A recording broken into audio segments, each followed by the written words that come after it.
تحياتي شباب. اليوم عندنا شوية أخبار من ريال مدريد وبرشلونة واستعدادات الفريقين قبل ما يخوض كل منهم لقائه الثاني على مستوى الليغا الإسبانية.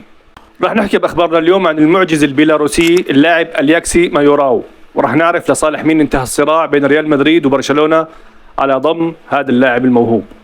رح نتعرف كمان على الهدف التالي لبرشلونة بعد تعثر التعاقد مع نيكو ويليامز، ويبدو أنه برشلونة حط عينه على لاعب آخر لشغل مركز الجناح الأيسر.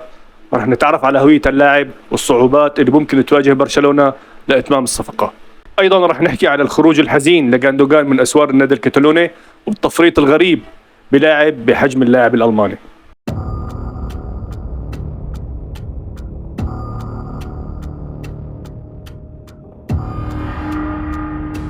قبل ما نفوت بتفاصيل الحلقة بدي أذكر نفسي وأذكركم بالدعاء لأهلنا بسوريا وفلسطين وكل أرض فيها مسلم مظلوم. ندعي لهم أن رب العالمين ينصرهم ويسدد رميهم ويشافي جرحاهم ويرحم موتاهم، اللهم آمين. وكالعادة صديقي ما في داعي أذكرك بالضغط على زر الإعجاب والاشتراك بالقناة كنوع من الدعم لقناتنا. وخلونا نروح لأول خبر واللي هو نجاح ريال مدريد من اختطاف اللاعب المعجزي الياكسي مايوراو بعد منافسة مع الغريم التقليدي برشلونة للحصول على خدمات اللاعب. مايوراو اللي بيبلغ من العمر 12 سنة بس، هذا اللاعب كان محط اهتمام الناديين بعد تألقه بإحدى بطولات كرة القدم المخصصة للمواهب الصغيرة.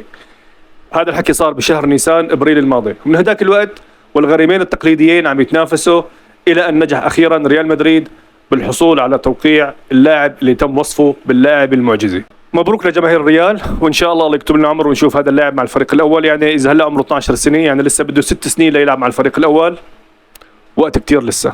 خبرنا الثاني من برشلونه واللي بعد وصول المفاوضات مع نيكو ويليامز لطريق مسدود، يبدو ان اداره برشلونه حطت عينها على جناح ايسر نادي جوفنتوس فيدريكو كيزا، ولكن مع الاسف حتى كيزا تبدو الامور غير مستقره للتعاقد معه بعد دخول نادي روما على الخط، واللي على ما يبدو بده يعوض خروج ديبالا من صفوف فريقه.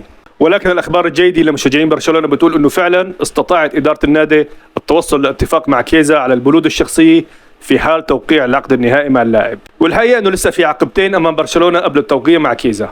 أول عقبة هو ضرورة الإسراع بتسجيل عقد داني أولمو، والعقبة الثاني هو موافقة جوفنتوس على تخفيض المبلغ المطلوب.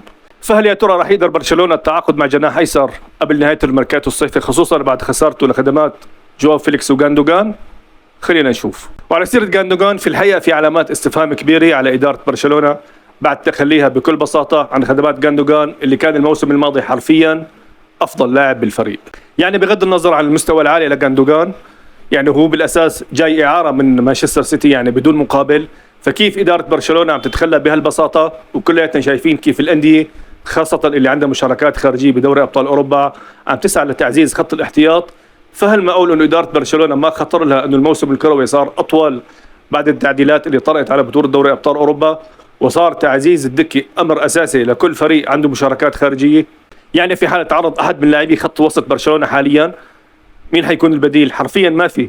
برشلونة حاليا ما عنده على الدكة أي لاعب يغطي مكان لاعب بخط الوسط إذا انصاب حاليا. فشلون عم تتصرف إدارة برشلونة؟ حقيقة ما حدا بيعرف. هذا كان كل شيء لليوم. بدي أرجع أذكر بالضغط على زر الاشتراك والإعجاب بالقناة. بتمنى تشاركونا بتعليقاتكم وآرائكم، والسلام عليكم ورحمة الله.